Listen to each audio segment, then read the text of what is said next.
Thank you.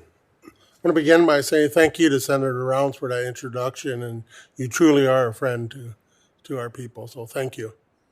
I'm honored to be here today. I'm the chairman of the Great Plains Tribal Chairmen Association, which consists of North Dakota, South Dakota, and Nebraska. I'm also chairman of the Cheyenne River Sioux Tribe.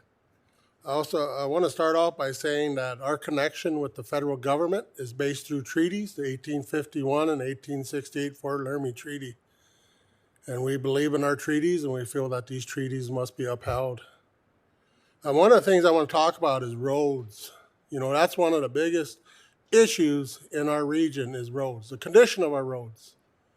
On our reservation, we have 350 miles of BIA roads, and only 14 is paved. 14 miles, that's it.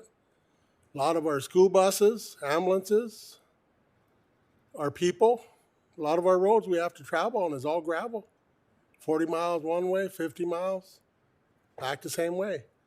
And one of the biggest problems that prevent us from having good, safe roads is the funding formula.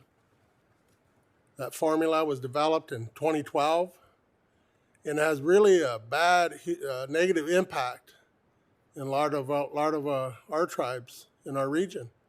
I'll give you an example. The Cheyenne River Sioux Tribe, we have 350 miles of road, BIA roads, and we get $2.2 million a year. Then you look at a tribe in Nebraska, Ponca, 0.2, not even a quarter mile roads, and they get $3 million. So right there shows that the formula is flawed.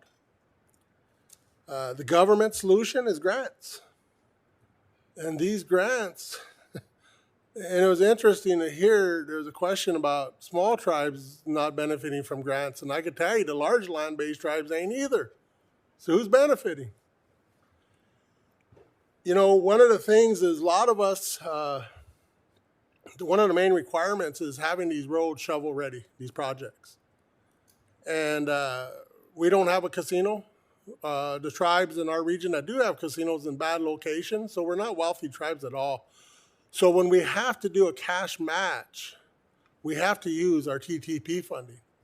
But right now, from what we're hearing, is we're not able to do that. We want to be able to use and apply for design costs. Give you an example, it's about 8% to design a road project. So if we submitted a $100 million grant, we want to be able to submit a $108 million grant so we can pay for the design. Because if not, then we on Cheyenne River will have to wait 4 years and not doing anything to get that $8 million utilizing our TTP funds. So it's not a good thing a requirement to have all these projects shovel ready. I mean, you guys are more than welcome to come to our lands, our reservations, and truly drive our roads. Looking at IHS, I know they got $3.5 billion. That's awesome. I thank you for that. But one of the things that needs to be changed or allowed is to be able to utilize some of these funds for development. Our housing authority, for example, is trying to build a cluster site, but they're not able to use this money because they're only for deficient systems, existing systems. So there's nothing for development. So what do we have to do? We have to use our own housing authority funds to put in infrastructure.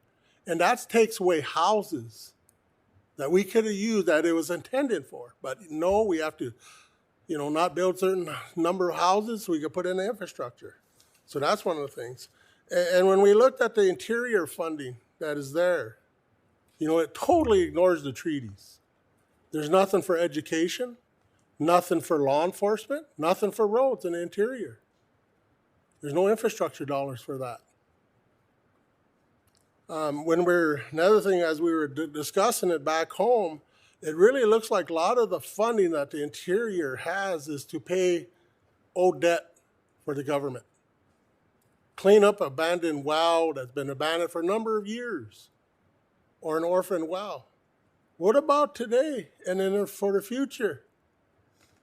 So we need hopefully we could get something changes to where we could access some of that funding for infrastructure today.